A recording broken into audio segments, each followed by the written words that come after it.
Good morning, welcome back to my channel.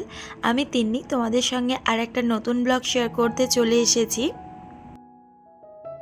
আশা করি তোমরা যে যেখান থেকে আমার এই ব্লগটা দেখছো তোমরা সবাই খুব ভালো আছো আর খুব সুস্থ আছো। আজ সকাল 8টা থেকে ব্লগটা শুরু করে দিয়েছি। আশা করব ব্লগটা তোমাদের ভীষণ ভালো লাগবে। আজ রান্না পুজো, সেই দিনের ব্লগটাই তোমাদের সঙ্গে শেয়ার করছি। বেশ কিছুদিন ব্লগ শেয়ার করতে পারছি না, শরীরও ভালো নেই আর পারিবারিক কিছু সমস্যার জন্য ব্লগগুলো দিতেও পারছিলাম না। কোনো বছরই রান্না পুজোতে আমি এই বাড়িতে থাকি না, আমি সবসময় ও বাড়িতেই চলে যাই, 2-3 দিন আগেই চলে যাই। তবে এখানে এত বৃষ্টি হয়েছে যে আমি বেরোতেই পারিনি 2 দিন ধরে। আর আজ সকালেও কিন্তু বৃষ্টি হচ্ছিল, ওয়েদারটা দেখে বুঝতেই পারছো। তবে আজকের আর কোনো বাধা না মেনে সকাল সকাল বেরিয়েই পড়েছি, কেন আবার কখন বৃষ্টি এসে যায় তখন আরেক সমস্যা। আর আজ কিন্তু যখন তখন বৃষ্টিও চলে আসছে, তবে এখন দেখছি বৃষ্টিটা একটু থেমেছে। তবে রাস্তার সাইডের জল দেখে বুঝতেই পারছো কতটা বৃষ্টি হয়েছে। আর এখানের তুলনায় না আমাদের ওই দিকটাতে বৃষ্টিটা কিন্তু একটু বেশিই হয়েছে। আর আমার বাড়িতে আসতে না ভীষণ ভালো লাগে, ভীষণ মজাও করে। হয়তো সব মেয়েরই এটা হয়, কেন নিজের বাড়ি বলতে তো এটাই, সেজন্য ভীষণ আনন্দ লাগে আসতে। আর আজ যেহেতু অনেক সকাল সকাল বাড়ি চলে এসেছি, সেই জন্য সকালে এসে চাটাও খেয়ে নিলাম। আর চায়ের সাথে যদিও অনেক রকম টিফিন ছিল, সেগুলো আর না তোলা হয়নি, শুধু পাউরুটিগুলোই সামনে ছিল। তার আগে জিনিসগুলো আমার খাওয়া হয়ে গেছে। যেহেতু আজ রান্না পুজো, সেই জন্য মাছ কিন্তু বাবা একদম সকালেই এনে দিয়েছে। বিকেলবেলা না মাছের বাজারে আর ঢোকাই যাবে না, ভীষণ ভিড়ও হয়ে যায় আর দামটাও আস্তে আস্তে বাড়তে থাকে। সেই জন্য সমস্ত মাছ কিনে নিয়ে চলে এসেছে। সমস্ত ফ্রিজে দিয়ে আর বেশ কিছু মাছ বার করে নিয়েছি এখনকার মতো রান্না করার জন্য, কেন দুপুরে আজকের মাছের তরকারি দিয়েই ভাত খাওয়া হবে। কয়েক পিস কাতলা মাছ নেওয়া হয়েছে আর কয়েকটা ইলিশ মাছ নেওয়া হয়েছে। আর ইলিশ মাছের তেলটাও ভেজে রেখেছি। ইলিশের তেল খেতে কিন্তু আমি ভীষণ ভালোবাসি। আর এই যে এদিকে কাতলা মাছের ঝালটা করব, আর কিন্তু সেই রকম আজকের কোনো রকম রান্না হবে না। আর ওদিকে মা সমস্ত পরিষ্কার ঝরিষ্কার এগুলো করছে, তার কারণ কাল আবার আমাদের দোকানে বিশ্বকর্মা পুজোও আছে।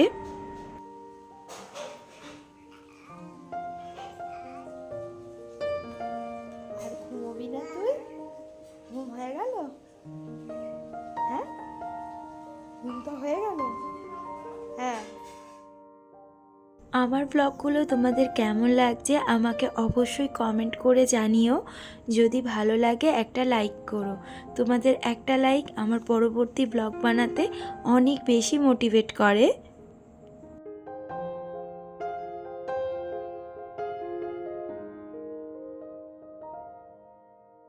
মিশু ঘুম থেকে উঠে পড়েছিল বলে ওকে আবার একটু দেখে এলাম। আর এদিকে দেখো আমাদের কিন্তু রান্নাবান্না একদম কমপ্লিট হয়ে গেছে।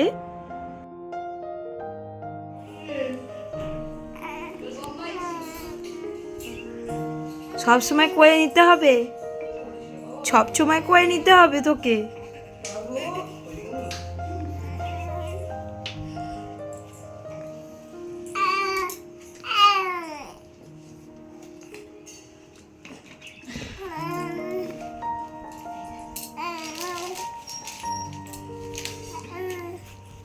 সবসময় হাত তুললে হবে না, সবসময় কোলে নেওয়া যাবে না তোকে।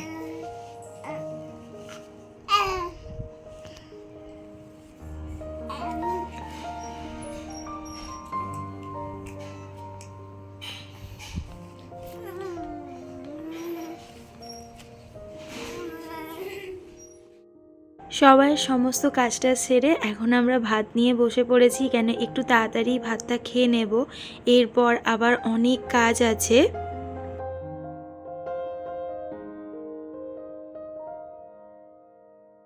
অনেকটাই সন্ধে হয়ে গেছে, আর আমাদের সন্ধে না বসলে রান্না পুজোর কোনো রকম রান্নাবান্না করা যায় না।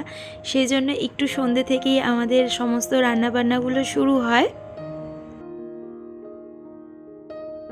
তবে আমাদের কিন্তু ঠাকুরকে দেওয়ার কোনো ব্যাপার নেই, আমাদের ঠাকুরকে দেয় না। আমাদের কোনো একটা সময় বাধা পড়েছিল, সেই থেকে ঠাকুরকে খেতে দেওয়া পুরোপুরিভাবে বন্ধ।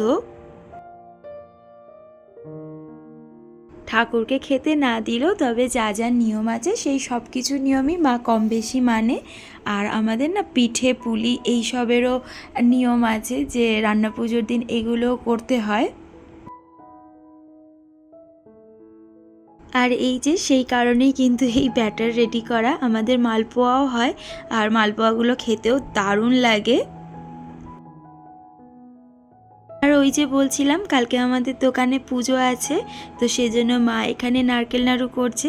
বিশ্বকর্মা পুজোতে মা প্রত্যেক বছর দোকানে নারকেল নাড়ু করে পাঠিয়ে দেয়, আর একটুখানি না নারকেল কোড়া মাকে বলেছিলাম রাখতে, মালপোয়ার ব্যাটারের মধ্যে দিয়ে দিলাম।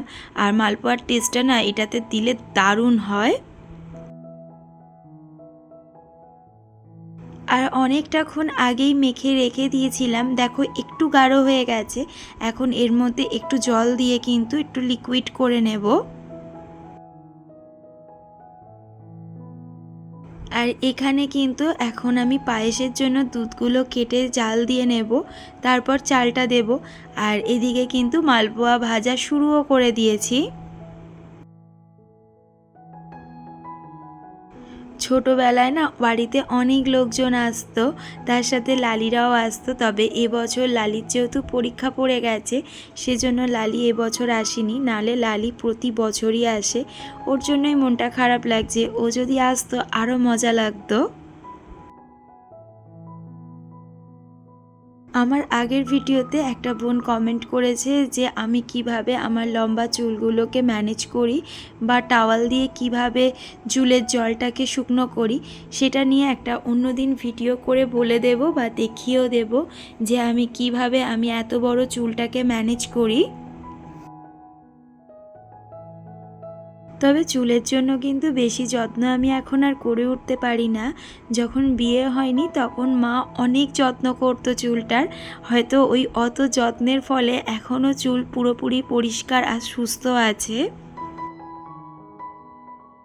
তবে আমার আগে বিয়ের সময় চুল আরও মোটা ছিল, বিয়ের পর না অনেক চুল উঠে গেছে। এখানকার জলটা ভালো নয়, সেজন্য চুল বেশি ওঠে, সেজন্য নানান রকম প্রোটেকশন নিতেও হয় চুলের।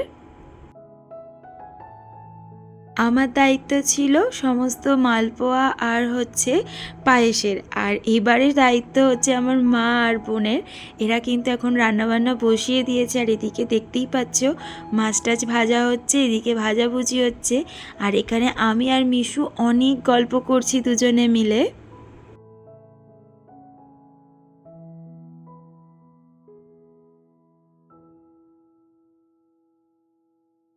আর দেখো আমাদের ছোট্ট পিসু কি সুন্দর আস্তে আস্তে বড় হয়ে যাচ্ছে, আর এত সুন্দর আও পাও করে কথা বলতে শিখেছে না, যেন মনে হচ্ছে সব সময় ওর কাছে থাকি আর সব সময় ওর ওই আও পাও আর বি বি বি এই কথাগুলো শুনতে থাকি।